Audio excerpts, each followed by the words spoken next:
All right. Happy on your back? I'm just doing my job. What can I do? I'm just doing my job. Well, I'm going in and see if my staff is there.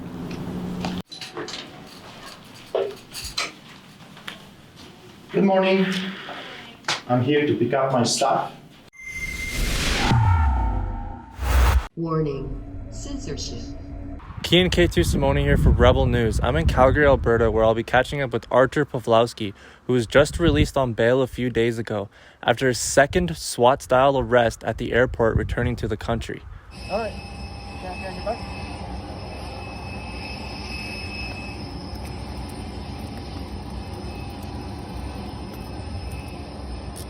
Not only was he vanished off the plane, but so was his luggage. Today I'll be meeting him at the police headquarters to receive that luggage and catch up with him for a quick interview before, just in case they pull a fast one.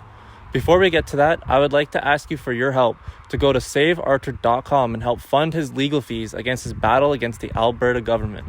Well, as you know, I have been traveling around the USA for the past 4 months to share my story, to let the Americans know what is happening in Australia, what is happening in New Zealand, and right now what is happening in Canada is heading their way. So I came over there to share my story of injustice that I'm facing. I have become a political prisoner simply because I'm a pastor, simply because I value my Christian faith and I want to stand by my beliefs, and to share that story and also to warn them, if they will not rise up for their liberties, if they will not stand up for their freedoms, what is happening to me is going to happen to every one of them.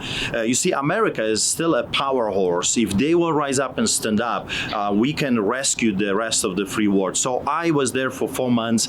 I was treated like a hero, standing ovations all over the place, meeting with the governor, meeting with Congress people, meeting with senators, and very powerful people, because they understand what's really going on globally.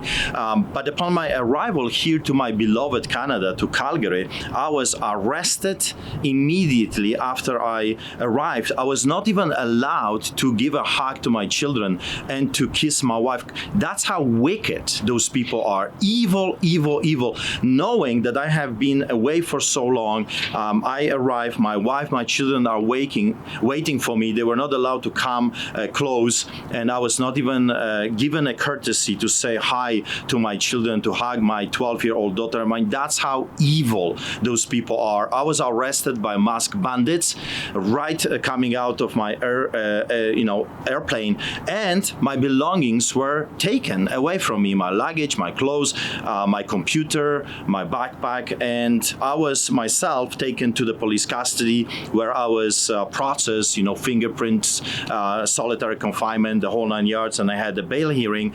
And when I was coming out, after I was released by the JP, I asked for my belongings. Where is my stuff? I mean, I was taken straight from the plane, and they said, we have no idea what happened to your stuff. We don't have it. I mean, excuse me, you are the police. You arrested me. Where is my stuff? And they were puzzled. They didn't know what happened to my stuff. It was taken. It was taken. So here I'm going to this building, to the warehouse, to find out if perhaps they have brought that stuff here, because I don't know. No one contacted me. No one called me. They just stole my stuff. They took my stuff, and no one knows what happened to it. So I made a few phone calls, and I was told that perhaps the stuff is going to be here. I will find out soon. I don't know why they want me to come in. I might not be able to come out. So I just don't know. At this moment, I am very puzzled. Our lawyers are very puzzled, because we used to think that Canada is a country that has a set of laws and set of rules. The Criminal Code of Canada, which has been broken every single time that those officers are showing up in our church, disrupting our religious services, arresting pastors, fencing churches. The Criminal Code 172 has been broken so many times. It looks like we have entered an era of lawlessness. One law for me, one law for the Premier of Alberta, Jason Kenney, broke the rules for party with his Minister of Finance, with the Minister of Environment. Oh, he had a good time with the whiskey bottle, not wearing a muzzle. not social distancing. And that's fine, you see, because they're the pharaohs and we are the slaves. They can do whatever they want. They can break every rule and any rule. But not for you. Really, be careful. You might be arrested. You might be criminally charged, like me, just for simply living your life. It's shocking. And remember, I grew up in hell on earth behind the Iron Curtain under the boots of the Soviets. And here, for me, maybe not for you, but for me, this is just a repetition of history. And I'm heartbroken. I have 3 children. What kind of a nation they're going to have tomorrow if we will let those corrupted politicians to do what they do, and with the assistance of masked bandits, gangsters in uniforms? That's shocking. Is there no officer that say, hey, this is wrong? This is wrong. This is unconstitutional. This is illegal. This is wrong. I will not partake in this. Or they just say, well, I'm just doing my job, like the Nazis, like the SS, like the Gestapo, during the Hitler era. I'm just doing my job. What can I do? I'm just doing my job. Well, I'm going in and see if my staff is there.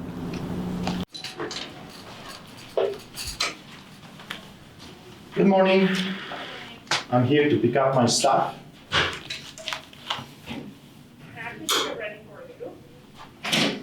Excuse me, guys. Outside's fine, but not inside, please. Why not? You're afraid of something? For security purposes, please do not film in here. For security purposes? I'm asking you nicely, please do not film in here. Okay? You don't like to be caught red-handed like the Nazis of old. You hate that idea. Asking nicely. I've heard you. I'm not deaf. Okay. You don't like to be recorded because you don't like your face to be right there. That you're a communist Nazi Gestapo, right? You're here for your stuff. Please take your stuff. You were supposed to call me. You stole my stuff. You took my stuff from the airport, and you don't even call me to tell me where is my stuff. You've stolen my things. Artur, I just need a quick signature, and I can give you your belongings. Good. Why you didn't call me that you have my stuff? Why I was not notified that you have stolen my things and you have brought them here for 2 days? I did try one phone number, the only one I could find for you. Oh, come on. You know how to arrest me, but you don't know how to contact me, right? Can you imagine? They know how to find me when they want to handcuff me in front of my children. They just don't know how to contact me to return my stuff that was taken away from me. Unbelievable. Unbelievable. And they hate the idea of filming. Thank you, Rebel, for doing this, because without you, people would not have clue what's really going on in our beloved Canada. They don't like to be recorded. They don't like this to go out because they know it's wrong. They know they're breaking the law. They don't like to be exposed. Like that pilot, when I was arrested and being taken, the pilot, the officer in charge says, take his telephone away. I'm going to open this door, so you can go through it. Your stuff is in there, and then we have to go. Okay, thank you. You're welcome.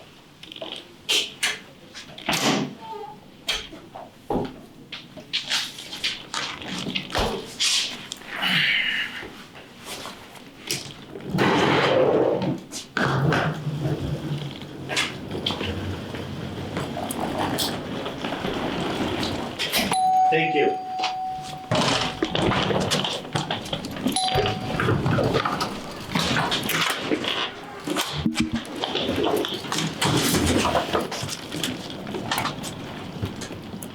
So another thing is, here are all of my electronics, my computer, my data, the whole 9 yards. I don't know what they were doing with my stuff. I don't know if they were tampering with something. I have no idea. And no one notified me. No one said anything to me. I mean, that's sick. That's how low we have fallen in this country. So anyway, I'll let you know if I have everything, and I'm glad that has not been stolen. Artur left with his wife, who he will be spending most of his time with along with their children until he awaits his court date for October 13th, where he will be either sentenced for 21 days in prison for opening his church, or he will be set free from this draconian nightmare. If you would like to stand beside Artur, the best way to do that is by going to saveartur.com and help us crowdfund his legal fees against the Alberta government. I want to thank you for tuning in. For Rebel News, I'm Kian Simone.